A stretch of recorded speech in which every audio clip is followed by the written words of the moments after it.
ભરૂચ નગરપાલિકામાં આજે પ્રમુખ અને ઉપપ્રમુખ પદ માટેની મહત્વપૂર્ણ ચૂંટણી પ્રક્રિયા શાંતિપૂર્ણ માહોલમાં યોજાઈ. સમગ્ર ચૂંટણી પ્રક્રિયા પ્રાંત અધિકારી મનીષા મનાણી તથા ચીફ ઓફિસર હરીશ અગ્રવાલની ઉપસ્થિતિમાં પૂર્ણ થઈ હતી. ભરૂચ નગરપાલિકામાં આજે પ્રમુખ અને ઉપપ્રમુખ પદ માટેની મહત્વપૂર્ણ ચૂંટણી યોજાઈ હતી. પ્રમુખ પદ માટે ભારતીય જનતા પાર્ટી તરફથી દેવેન્દ્રસિંહ વસાવાએ ઉમેદવારી નોંધાવી હતી, જ્યારે કોંગ્રેસ પક્ષ તરફથી હેમેન્દ્ર કોઠીવાલા મેદાનમાં હતા. યોજાયેલા મતદાનમાં ભાજપને સ્પષ્ટ બહુમતી મળતા દેવેન્દ્રસિંહ વસાવાને કુલ 29 મત પ્રાપ્ત થયા, જ્યારે કોંગ્રેસના ઉમેદવાર હેમેન્દ્ર કોઠીવાલાને 10 મત મળ્યા. પરિણામે દેવેન્દ્રસિંહ વસાવા ભરૂચ નગરપાલિકાના નવા પ્રમુખ તરીકે ચૂંટાયા છે. ઉપપ્રમુખ પદ માટે ભાજપ તરફથી રચિતા મોદી અને કોંગ્રેસ તરફથી રાબિયા પટેલ વચ્ચે ટક્કર જોવા મળી. મતદાન પૂર્ણ થયા બાદ રચિતા મોદીને 29 મત મળ્યા, જ્યારે કોંગ્રેસના ઉમેદવાર રાબિયા પટેલને 10 મત મળ્યા. બહુમતીના આધારે રચિતા મોદી પ્રમુખ તરીકે ચૂંટાઈ આવ્યા. ચૂંટણીના પરિણામ જાહેર થતા ભાજપ કાર્યકરોમાં આનંદની લાગણી ફેલાઈ ગઈ છે. જીત બાદ કાર્યકરોએ વિજયોત્સવ મનાવ્યો. જી નમસ્કાર. આજ રોજ ગુજરાત મોવડી મંડળ અને ભરૂચ જિલ્લા અધ્યક્ષ પ્રકાશભાઈ મોદી સાહેબ, લોકલાડીના માનવંતા ધારાસભ્ય શ્રી રમેશભાઈ મિસ્ત્રી સાહેબ, અમારા સમાજના મોભી સાંસદ શ્રી મનસુખ વસાવા સાહેબ, સંગઠનના મહામંત્રીશ્રીઓ, સંગઠનના વડીલશ્રીઓ દ્વારા આજરોજ બોર્ડની મિટિંગમાં મારી પર વિશ્વાસ મૂકીને પ્રમુખ તરીકેની નિમણૂક કરવામાં આવી છે. હું સૌનો ખૂબ ખૂબ આભાર માનું છું. ભરૂચની જનતાનો ખૂબ ખૂબ આભાર માનું છું.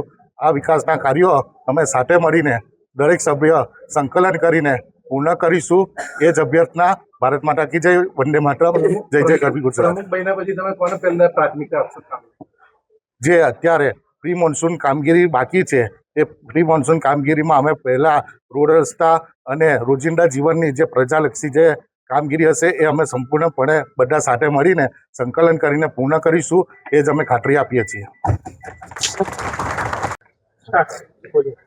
આજે ભરૂચ નગરપાલિકાના પ્રમુખ ઉપપ્રમુખમાં ભારતીય જનતા પાર્ટીના દેવેન્દ્રસિંહ વસાવા અને રચિતાબેન મોદીની વરણી કરવામાં આવી છે. ભારતીય જનતા પાર્ટીના આદેશ અનુસાર આ નિમણૂકો કરવામાં આવી છે. છેલ્લા 31 વર્ષથી ભરૂચ શહેરમાં ભારતીય જનતા પાર્ટીનું શાસન છે.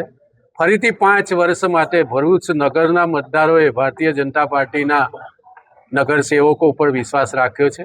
અમે સૌ આગેવાન તરીકે ભરૂચની પ્રજાને ખાતરી આપીએ છીએ કે છેલ્લા 31 વર્ષથી જે કામગીરી ભરૂચમાં વિકાસની થઈ રહી છે એને વધારે આગળ ઝડપથી આગળ વધારીશું. અમને વિશ્વાસ છે અમારા જે 29 સભ્યો અને ભરૂચ નગરપાલિકાના ભરૂચ શહેરના કુલ 44 સભ્યો આ બધા ભેગા મળીને ભરૂચ શહેરની સમસ્યાઓના ઉકેલ માટે છેલ્લા 31 વર્ષથી જે પ્રયાસો કરીએ છીએ એને વધારે ઝડપથી સક્રિયતાથી આગળ વધારીશું અને ફરીથી ભરૂચની જનતાનો વિશ્વાસ સંપાદન કરતા રહીશું.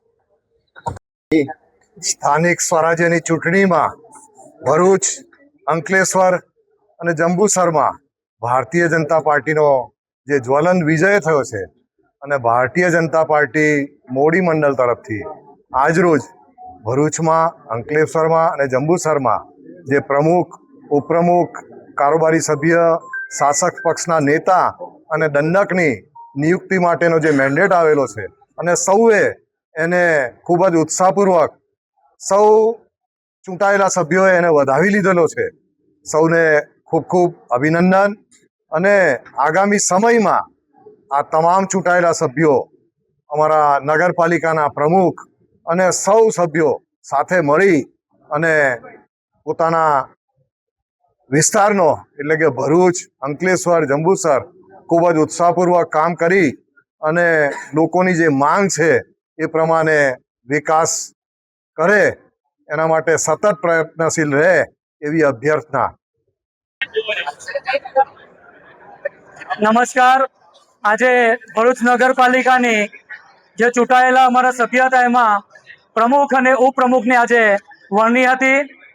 ગુજરાત પ્રદેશનું શીર્ષ નેતૃત્વ દ્વારા જેઓને જવાબદારી અપાઈ છે એવા શ્રી ભરૂચ નગરપાલિકાના પ્રમુખ તરીકે શ્રી દેવેન્દ્રસિંહ સોનુભાઈ વસાવા, ઉપપ્રમુખ તરીકે રચિતાબેન રાકેશભાઈ મોદી, કારોબારી ચેરમેન તરીકે પ્રજ્ઞેશભાઈ દલપતભાઈ પટેલ, પક્ષના નેતા તરીકે ધ્યાન રાજેશભાઈ દેશમુખ અને દંડક તરીકે ગણેશભાઈ પ્રવીણભાઈની વરણી પ્રદેશના શીર્ષ નેતૃત્વ દ્વારા અને આજે મતદાન પ્રક્રિયા દ્વારા પૂરી કરવામાં આવી છે.